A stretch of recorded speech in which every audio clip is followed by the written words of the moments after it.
नमस्कार. आत्मविश्वास आणि यश हे दोन शब्द आहेत ना, ते एकमेकांशी घट्ट जोडलेले आहेत. पण यशापर्यंत पोहोचण्याचा हा जो प्रवास आहे तो नेमका असतो तरी कसा? चला याला एका मोठ्या शिखर चढाईसारखं पाहूया, जिथे प्रत्येक टप्पा आपल्याला काहीतरी नवीन शिकवून जातो. मग सुरू करूया हा प्रवास. आणि या प्रवासाची सुरुवात होते कुठून? तर एका खूप शक्तिशाली आणि सकारात्मक विचाराने. आजचा दिवस माझा आहे. हो, स्वतःला दिलेला हाच विश्वास, हीच ती पहिली पायरी. तर मग ह्या चढाईची सुरुवात नक्की होते कुठून? ती बाहेरून नाही तर आतून होते, एका आंतरिक निर्णयाने. आणि हीच आहे विश्वासाची पहिली आणि सगळ्यात महत्वाची पायरी. आणि मग एक महत्वाचा प्रश्न आपल्या समोर येतो की जग तर कधीच थांबत नाही, मग आपण का थांबावं, नाही का? पहिला पाऊल म्हणजे दुसरं तिसरं काही नाही, तर जगाच्या या न थांबणाऱ्या गतीशी स्वतःला जोडून घेणं आणि आत्मविश्वासाने फक्त पुढे चालत राहणं. आणि खरं तर हेच सत्य या वाक्यात दडलेलं आहे, नाही का?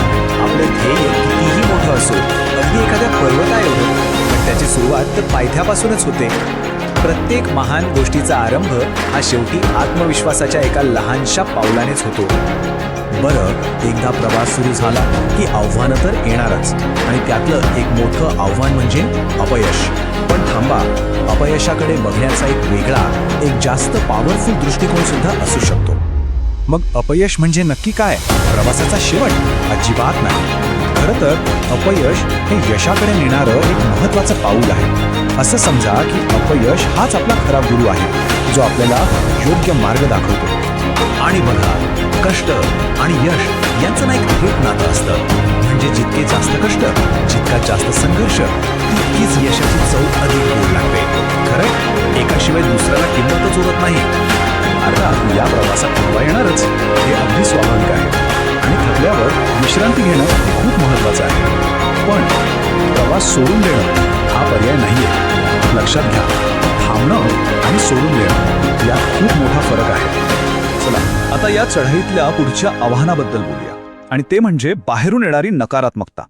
जेव्हा आपल्याच क्षमतेवर, आपल्या स्वप्नांवर जग शंका घेऊ लागतं, तेव्हा काय करायचं? बाहेरून जो विरोध होतो ना, त्याचे टप्पे जणू काही ठरलेलेच असतात. बघा, सुरुवातीला लोक हसतील, मग ते थांबवण्याचा प्रयत्न करतील, आणि शेवटी आपल्या क्षमतेवरच शंका घेऊ लागतील.